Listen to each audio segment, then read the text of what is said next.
What if I told you there was a secret formula for success? Not just some vague motivational idea, but a real concrete philosophy that anyone could learn and apply. Well, that's exactly what we're diving into today. We're unlocking one of the most influential books ever written to find the secret that Andrew Carnegie himself believed could make anyone rich. And it all kicks off with one incredibly powerful idea. Okay, this right here, this single sentence is the foundation for everything we're about to cover. Napoleon Hill puts this right at the end of his introduction, almost like a final clue before the journey begins. The point he's making is huge. Everything you see around you in the world, skyscrapers, cars, your phone, it all started as just a thought, an intangible little spark in someone's mind. And you gotta understand, this isn't just another self-help book. Think and Grow Rich was a massive undertaking. Think about it. It was published in 1937, right at the tail end of the Great Depression. It was literally designed to be a roadmap to help people pull themselves out of hardship, not with money, but by mastering their own minds. The ideas in here weren't just theories. They were extracted from real-world, massive success. So how did this whole thing even come to be? Well, the story is fascinating, and it doesn't start with the author. It starts with one of the wealthiest men in all of human history, the steel tycoon, Andrew Carnegie. He had this conviction that success wasn't some random accident. He believed it was a formula, one that could be taught. He just needed the right person to figure it out and write it down. So Carnegie basically finds this young journalist, Napoleon Hill, and hits him with this incredible, life-changing challenge. He asks him, "Are you willing to dedicate the next 20, maybe 25 years of your life to creating a philosophy of success?" He framed it as a formula so powerful that without it, people might just stumble through their entire lives as failures. Hill said yes on the spot, and his life's work began right then and there. And I mean, the scale of this mission was just staggering. Look at this timeline. We're talking a 25-year journey where Hill interviewed and studied the absolute giants of that era. People like Henry Ford, Thomas Edison, and John D. Rockefeller. He was on a hunt for the golden thread, the one thing that connected all of their incredible achievements. And the book that came out of it claims that this central secret is mentioned over and over again, hiding in plain sight, just waiting for those who are ready to find it. Okay, let's get into the meat of it. The very first principle, and you could argue it's the most important one of all, Hill is absolutely crystal clear on this. Every great achievement, whether it's building a billion-dollar company or overcoming a huge personal obstacle, it all starts with desire. But listen, he's not talking about just wishing for something. A burning desire, the way Hill describes it, is more like a white-hot obsession that basically consumes everything else. It's definite, it's precise, and honestly, the best way to really wrap your head around this is through the incredible story of a man named Edwin C. Barnes. This guy, Barnes, he had one thing and one thing only on his mind. He was completely obsessed. He didn't just want to get a job with the great inventor Thomas Edison. He was absolutely determined to go into business with him. That was his one definite major purpose. So get this, Barnes shows up at Edison's laboratory looking, and I'm quoting Edison here, like an ordinary tramp. He didn't have money for a train ticket, so he rode a freight train to get there.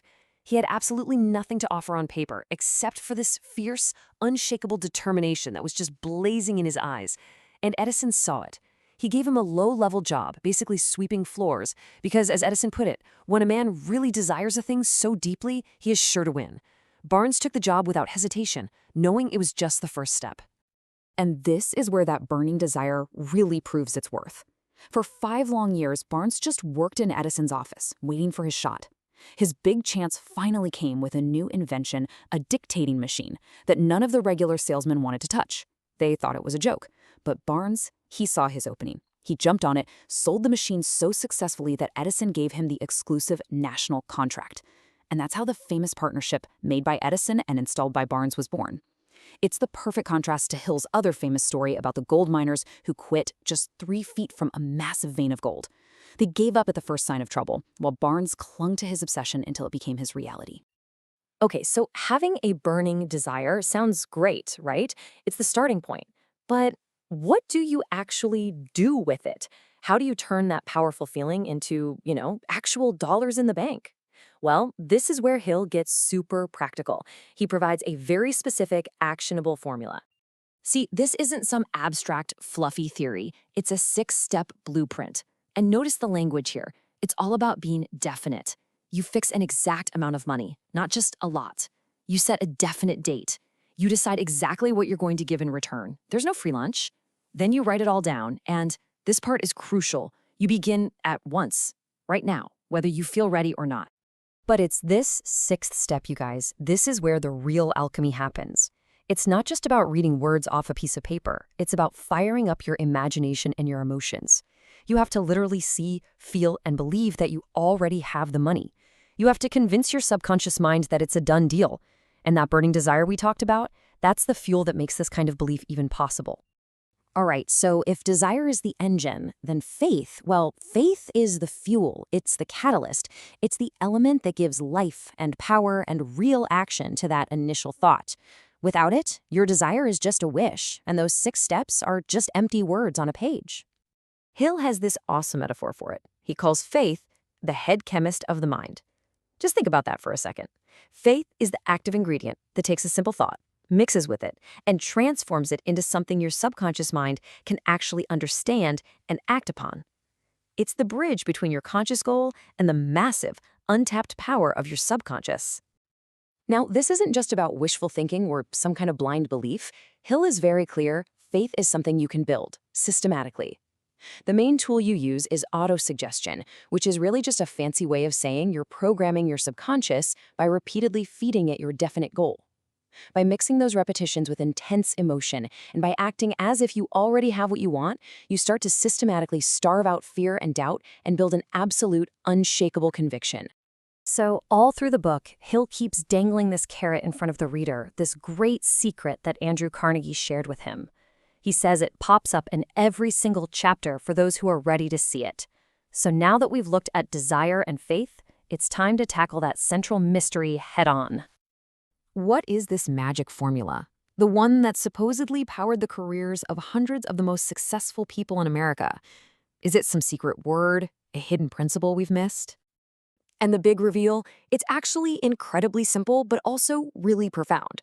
The secret isn't one single idea. It's the entire process. It's the realization that a burning desire, when it's supercharged with faith and then acted upon with a definite plan and persistence, that combination creates an unstoppable force. The secret isn't some missing ingredient. It's about mastering the entire recipe. And this quote, which comes from a poem Hill references, just nails it. It perfectly sums up the secret. The reason we are the masters of our fate is because we, and we alone, have the power to control and direct our own thoughts. And since every single thing begins as a thought, controlling your thoughts means you control your destiny. That, right there, is the ultimate power. So there you have it. The philosophy has been laid out. The secret's been revealed. It's a blueprint that's been proven to work for almost 100 years now. The only question left is the same one Hill leaves for his reader and the one I'm now leaving for you. You've been given the map. The clues are all there. Where will you choose to go with it?